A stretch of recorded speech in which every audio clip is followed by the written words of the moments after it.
Salut la gang, bienvenue à Radio B52, le podcast numéro 1 qui dérange de la belle ville de Québec. Night Train au micro. On passe ça avec le sujet les résultats du sondage Numéris d'automne de la radio de Québec. Ouais. Les résultats ont été divulgués cette semaine et c'est un sujet, je pense, qui mérite d'être commenté parce qu'il y a eu beaucoup de choses qui se sont dites et surtout, on a eu droit à une espèce de, je dirais, d'orgie de narcissique et de narcissisme et de flattage de bédaine incroyable, pas trop édifiant, un peu gênant.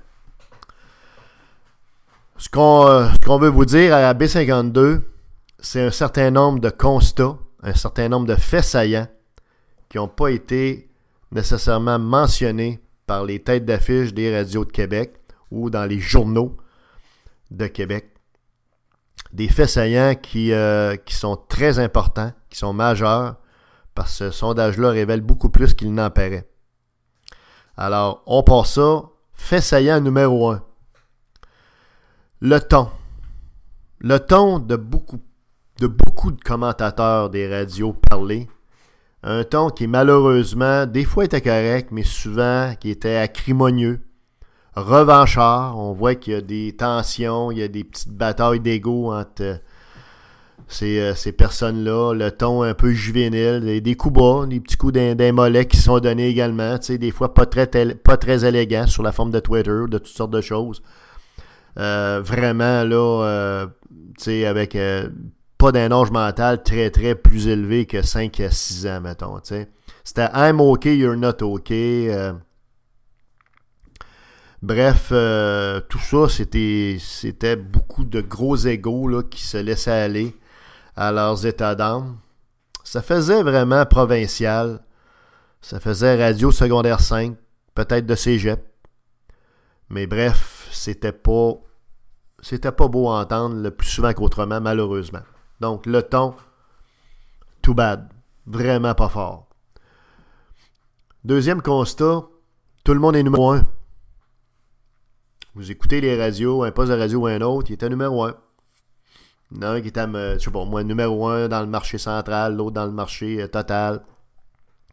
L'autre avec les femmes, l'autre avec les hommes, l'autre avec les, je sais pas, moi, la musique. Tu sais, finalement, il y a tellement de recoupements statistiques possibles quand vous avez des chiffres en main que vous pouvez trouver une façon d'être, le numéro 1, par exemple, je sais pas, moi, avec les hommes dans la tranche d'âge de 25 à 35, qui ont les cheveux blonds, qui portent des lunettes, qui aiment la musique pop. Tu sais, à un moment donné, ça devient ridicule. Tout le monde est numéro 1. Or, c'est pas vrai. Dans une classe de 30 élèves, il y en a un qui est 30e, mais il y en a juste un qui est premier. Puis c'est ça la réalité. Voilà. Troisième constat qui n'a pas été mentionné, puis qui est vachement important, c'est la diminution globale d'achalandage des radios parlées. Il y a moins de monde qui écoute la radio terrestre traditionnelle, la radio dinosaurienne. Et ça, c'est une tendance qui est là depuis un bout de temps. C'est une tendance lourde et surtout, et ça n'a pas été mentionné hier, bien évidemment, le corollaire de cette tendance-là, c'est qu'il y a de plus en plus de monde qui écoute la radio web comme celle que vous écoutez présentement ici à Radio B52. Il y a de plus en plus de gens qui sont attirés par la radio puis le podcasting web parce que c'est sur demande. On l'écoute quand on veut. C'est souvent, c'est pas toujours extraordinaire, mais c'est souvent original. Il y a souvent des angles de commentaires puis des angles d'analyse qui sont pris, qui sont pas ceux des radios traditionnelles puis des grands establishments de la radio qui veulent tous avoir le même produit, je dirais monochrome et relativement aseptisé. Donc ça, s'il y a un constat qui est important à faire, c'est celui-là, et c'est pas sans raison que ça n'a pas été mentionné par les principales entreprises commerciales et tous les postes de radio hier. S'il y a quelque chose qui les chicote, quelque chose qui les dérange, c'est bien ça. Parce qu'ils savent très bien que ça a un impact sur l'assiette publicitaire, sur l'attraction de la business au niveau des commanditaires, au niveau des sponsors.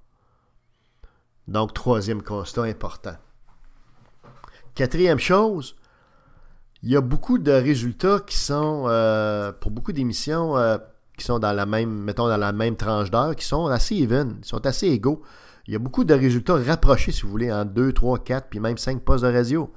Il n'y a pas tout le temps des si grands écarts que ça. Là. Tu n'as pas un à 45 000, puis le deuxième à 22 000, puis le troisième à 2 000. C'est pas de même ça marche. Là.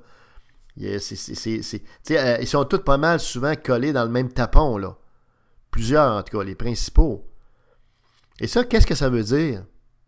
C'est important de comprendre que ça veut dire que les gens pitonnent, ils zappent, ils se promènent. Et si les gens se promènent, c'est parce qu'ils ne retrouvent pas dans aucune radio, dans une seule radio, une seule entreprise, ce qu'ils recherchent. Fait qu'ils en trouvent un petit bout à une place, peut-être avec quelqu'un, un autre petit bout dans une autre station de radio avec un autre quelqu'un, un autre heure de la journée. Tout dépendant s'ils sont dans leur automobile ou chez eux. Tu sais, il y a un paquet d'affaires qui se passent, là.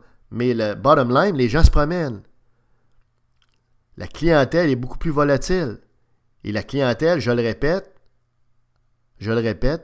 c'est ce que je disais à l'instant dans mon commentaire précédent, va de plus en plus vers le web. Alors donc, les gens se promènent parce qu'ils ne retrouvent pas quelque chose qui les fait triper dans un poste de radio et un seul, ou majoritairement. Ça fait que ça, c'est un constat qui est très important comme tel. Fait qu'il n'y a pas personne qui peut se péter les bretelles, puis se déclarer le king. Autre constat important, vachement impressionnant, c'est la performance remarquable de Radio-Canada. Bravo à Radio-Canada. Parce que c'est la seule radio de Québec qui n'est pas commerciale, qui n'est pas privée. Et on sait très bien qu'ici à Québec, puis même de façon générale à Montréal ou en général dans l'actualité, Radio-Canada n'est pas épargné. Hein?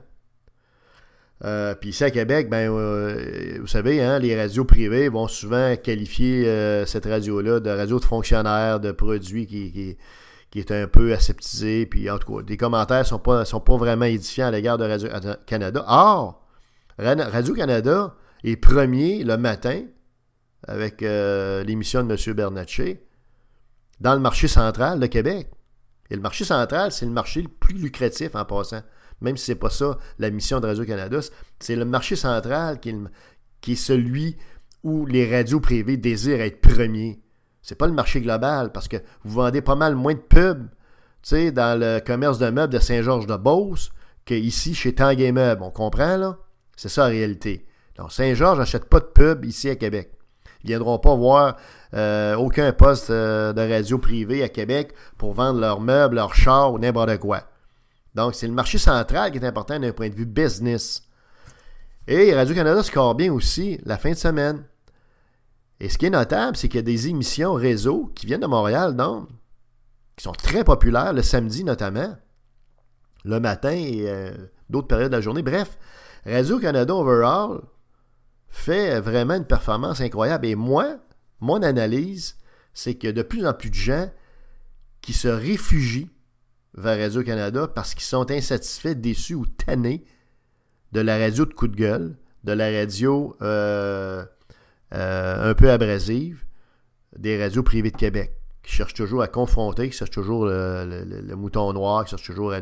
Bon, je dis pas qu'il faut voir la vie en rose, comprenons-nous, là. C'est important de parler de choses qui vont mal, qui vont pas bien, ou qui pourraient être mieux allées, c'est correct. Mais les gens fuient peut-être, à un moment donné, ils viennent peut-être épuisés de ce style-là, puis se retrouvent dans Radio-Canada, une radio beaucoup plus cool, un ton beaucoup plus, je dirais, analytique, sympathique, un peu plus léger, des fois plus analytique aussi.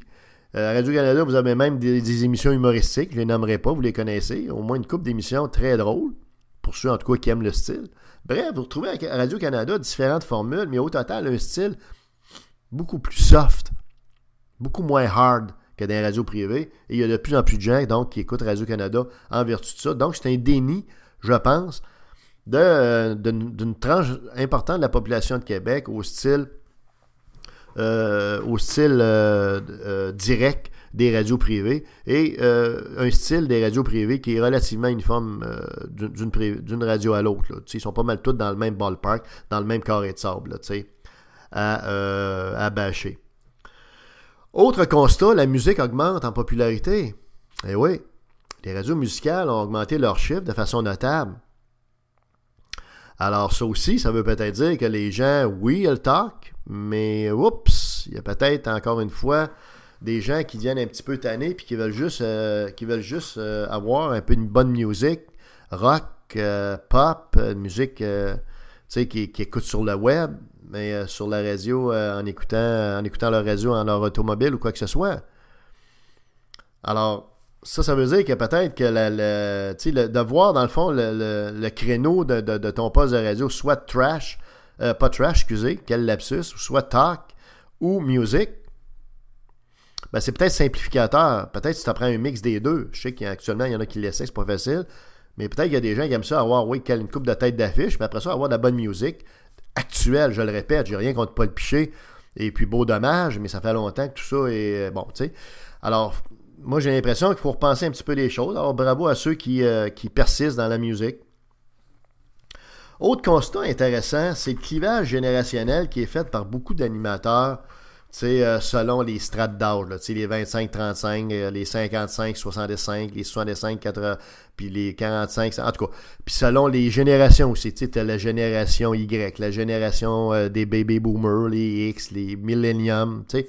Souvent, on va entendre dire par certains animateurs, bon, ben, ce poste de radio-là, il y a juste des gens de 50 ans et plus, puis un autre animateur va penser, lui, qu'il y a juste des jeunes de 25-35 qui l'écoutent, puis personne d'autre, puis pas de personnes âgées. Or, c'est pas du tout ça. Il y a des gens, puis des animateurs, des têtes d'affiche, qui sont des gens plutôt de droite, qui sont écoutés par les 55 puis les 60 ans et plus, là. Puis c'est même... Et ce qui est cocasse, c'est en même temps un petit peu dommage, puis surtout qui fait montre d'un manque de compréhension, c'est que ces mêmes animateurs-là vont souvent décrier les gens de 55 ans et plus parce qu'ils comprennent rien ou parce que ils ont comme une vision mythique ou complètement irréelle de cette tranche d'âge-là. Or, les baby boomers, si on prend cette génération-là, 7 ans sur 20-25 ans, vous comprendrez que quelqu'un à ce moment-là qui est né en 1948 n'a pas la même pensée, les mêmes références que quelqu'un qui est né en 1965. Tu peux en avoir un qui est peut-être beaucoup plus à gauche, tandis que l'autre est peut-être beaucoup plus à droite. Donc, il faut faire la part des choses, on a dit, il faut avoir un raisonnement simplificateur par rapport à ça. Et donc, les clivages générationnels, tout ça se mixe de plus en plus. Vous avez des gens jeunes qui sont très, très conservateurs, des gens plus âgés qui sont beaucoup plus, je dirais, libéraux, plus ouverts, plus high-tech, plus, je dirais, modernes dans leur pensée. Ça c'est à repenser cette affaire-là parce que les strates d'âge et les strates générationnelles, je pense, c'est en train de prendre le bord. Il n'y a plus de clôture là, entre les âges comme avant. Fait que au niveau de la pub, au niveau de la vente, au niveau de la business, c'est important de comprendre ça. Puis au niveau du produit aussi, c'est important de comprendre ça, là. Mais évidemment que ce n'est pas les raisonnements linéaires, simplistes et sots de certains animateurs de radio qui vont comprendre ce qu'on vient de dire, puis qui vont surtout en tenir compte. Mais à ce moment-là, ça sera aux gens, disons, qui sont décriés par ces animateurs-là, puis qui sont vus comme des gens qui ne sont pas écoutés à changer de poste de radio, puis à changer d'animateur. Tu sais. Mais le clivage générationnel, ça prend le bord. C'est plus de main, c'est beaucoup plus complexe. Ensuite, il y a une diminution du volume de pub de la radio terrestre, qui est très important de constater. Le corollaire de ça, c'est qu'il y a beaucoup plus de pub au niveau de la radio web. Fait qu'il y a une baisse d'un côté puis une hausse de l'autre. Donc, la diminution de pub, c'est un autre constat qui n'a pas à être mentionné par les radios traditionnelles. On peut comprendre pourquoi, c'est leur pain et leur beurre, mais c'est la réalité fatale vers laquelle ils doivent faire face. Et c'est ça, ultimement, qui va devoir les amener à se redéfinir, autant dans leurs produits que dans leur structure de fonctionnement, qu'au niveau des outils qu'ils utilisent pour faire leur radio dinosaurienne. Personnellement, j'en ai rien à cirer parce que ça fait longtemps que je ne suis pas dans ce monde-là. Mais il reste une chose, c'est qu'ils vont devoir en tenir compte parce que l'assiette au beurre diminue de plus en plus et de moins en moins grande. Je terminerai en soulignant simplement que je dirais l'attitude la plus mature, la plus correcte, la plus objective que j'ai entendue, c'est d'un animateur qui est passablement controversé, pas juste ici à Québec, qui s'appelle M. André Arthur, qui doit être âgé, je le dis en tout respect, autour de 74-75 ans, puis qui a, je pense, eu l'attitude la plus, je dirais, la plus exemplaire. Lui, je résume, là, il dit, moi, je suis deuxième, puis ma station a connu des résultats positifs, mais aussi des résultats qui sont un peu décevants.